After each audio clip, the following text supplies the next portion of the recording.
నమస్తే మిత్రులారా. ప్రకృతి అందించిన మరో అద్భుతమైన గొప్ప మూలికతో నేను మీ ముందుకు వచ్చాను. మరియు చాలామంది ఫోన్ చేసి, సార్ మీరు మాకు పూస వ్యాధి గురించి, అస్తమ గురించి చెప్పండి సార్ అని అడుగుతున్నారు. మరి అందుకే ప్రత్యేకంగా దాని గురించి నేను ఈరోజు వీడియో చేస్తున్నాను. ముఖ్యంగా మరి చాలా మంది ఏమనుకుంటారంటే మిత్రులారా, ఈ పొగ, తంబాకు, ఈ చుట్ట, బీడి, సిగరెట్ వల్లనే మనకు అస్తమా వస్తుందేమో అని అనుకుంటారు. కానీ నిజమే, వస్తుంది. మితిమీరుగా బీడీలు, చుట్టాలు, సిగరెట్లు, తంబాకులు, గుట్కలు తింటే ఖచ్చితంగా అస్తమా వస్తుంది, క్యాన్సర్ కూడా వస్తుంది. కానీ కొంతమంది తంబాకు తినకున్నా, సిగరెట్ పట్టకున్నా కానీ అస్తమాతో బాధపడుతుంటున్నారు. అదెట్లా అనంటే, వారు తెలియకుండానే వారు ఏం చేస్తున్నారంటే బీడీ కార్ఖానాలలో, తంబాకులో కంపెనీలో పనిచేస్తుంటారు.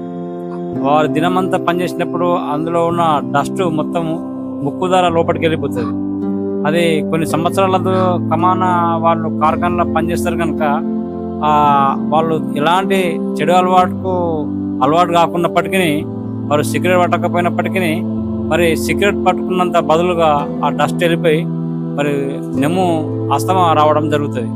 అది ఎందుకంటే పనిచేసిన 4 రోజులలోనే రాదు. అది కొన్ని సంవత్సరాలు మనం పనిచేసినప్పుడు మన వయసు మొత్తం మీద పడ్డాక మన యొక్క బ్లడ్లో ఇమ్యూనిటీ పవర్ తగ్గిపోయిన తర్వాత అప్పుడు దాని ప్రతాపం ఏంటో చూపిస్తుంది. అప్పుడు ఆటోమేటిక్గా కొద్దిగా మెల్లంగా దగ్గు చాలాయి, తెమ్మడ చాలాయి, టీబీ అంటే క్షయవ్యాధి కింద వచ్చేస్తుంది. అలాంటి వారు నాకు చాలా మంది, సార్ మేము సిగరెట్ పట్టలేము, తంబాకు తినలేము, మేము ఎలాంటి మాకు చెడు అలవాటు లేదు, కానీ మాకు ఈ మధ్యలో మాకు అస్తమా వస్తుంది, విపరీతమైన డబ్బులు ఖర్చు పెట్టుకొని హాస్పిటల్లో పని తిరుగుతున్నాం, తగ్గుతలేదు సార్ అని అడుగుతున్నారు.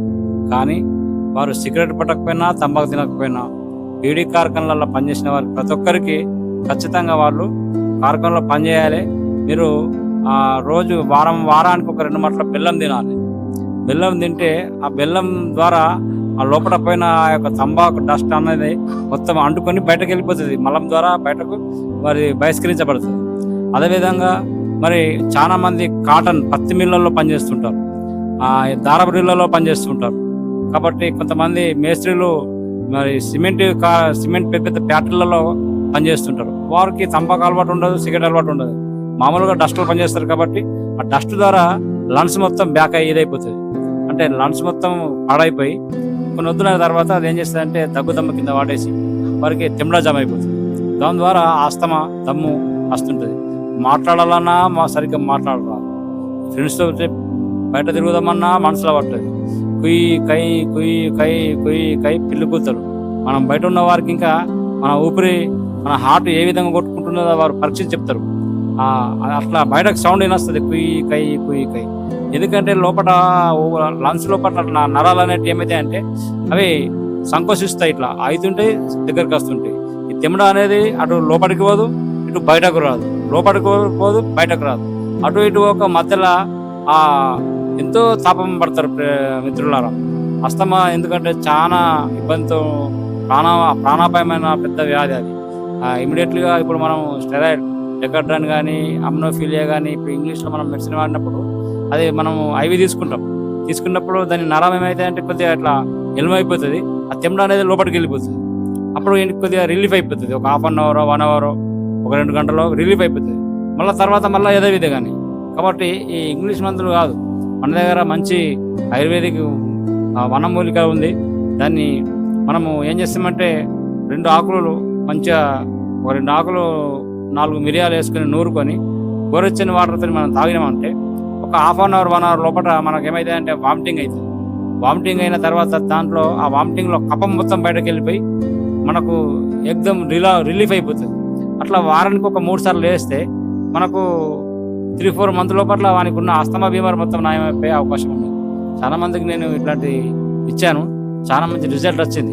దాని పేరు మీరు వీడియోలో చూస్తున్నారు మిత్రులారా. దీన్ని మేక మేయ అని ఆకు అంటారు.